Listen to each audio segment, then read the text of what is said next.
আদ্ভিকের পর সবচেয়ে বড় দায়িত্বটা যার কেনাকাটার জন্য আমার মাথার উপর ছিল আমার হাজব্যান্ড। হ্যাঁ, গুলুকে বলেছিলাম অনেক দিন ধরেই, জানো তো, যে চলো চলো একটু কেনাকাটা করে নিই তোমার জন্য। সেই যাই না, ওর সেই পুজো স্পেসিফিক কেনাকাটা করার সেইভাবে কোনো ইচ্ছে ছিল না। তো চলেই গেছিলাম জোর করে টানাটানি করে নিয়ে। কারণ ও না মাঝে মাঝেই কিছু পছন্দ হলে নিয়ে নেয়, যে এখন যেতেই হবে সেটা ইচ্ছে ছিল না। বাট ও কি না কিনলে হয় বলো? সবাইকেই তো নতুন ড্রেস পরতে হবে, তাই না? হয়তো বা কাঠমান্ডুতে সেইভাবে পুজো সেলিব্রেশন বড় করে না হলেও, হয়তো বা যেরকমভাবে আমরা বেরোতাম কলকাতায় সেটা না হলেও, ইচ্ছে তো করেই না নতুন ড্রেস সবাই পরবো, পাপা মাম্মা আদ্ভিক সবাই। তো বেরিয়ে গেছিলাম ওর জন্য কিছু কটন ট্রাউজার প্যান্টগুলো যেরকম এখন বেরিয়েছে সেগুলোও দেখছিলাম, কিছু টি শার্ট চয়েসও করে নিয়েছি।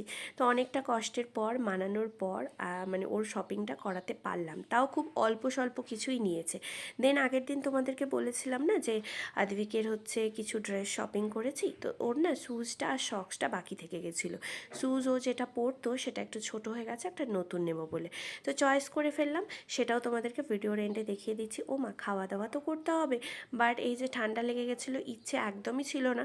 বাট ওয়েদারটা এমন না, এই গরম এই ঠান্ডা, তো ভাবলাম একটা লস্যি নিয়ে ডিভাইড করে খাওয়া যাক। তো এই যে ওপরে দেখো খোয়া ক্ষীর দিয়ে দিয়েছে, লাস্ট মোমেন্টে তোমাদেরকে দেখো ওর শ্যুজটাও দেখিয়ে দিচ্ছি। এরকম একটা শ্যুজ নিয়েছিলাম, বেশ হচ্ছে একটা ম্যাট ফিনিশিং লুক, তার সাথে একটা বেল্ট দেওয়া। এটা কিন্তু কোনো সাউন্ড সিস্টেম ছিল না, নর্মাল নিয়েছিলাম, বেশ দেখতে সুন্দর লাগছে। ওকে পায়ে পরিয়েও দেখলাম বাড়িতে এসে, ও বেশ খুশি হয়েছে, যদিও ও এখন সেভাবে কিছু বোঝে না। আর নিয়েছিলাম এই হচ্ছে সক্সের সেটটা, এখানে না পুরো 3টে আছে, বেশ সুবিধা হবে বাইরে বেরোনোর জন্য। তো বলে নিই, নমস্কার, আমি চন্দ্রিমা। আই হোপ ভিডিওটা ভালো লাগলো, একটা কিন্তু কমেন্ট রেখে যেও। টাটা।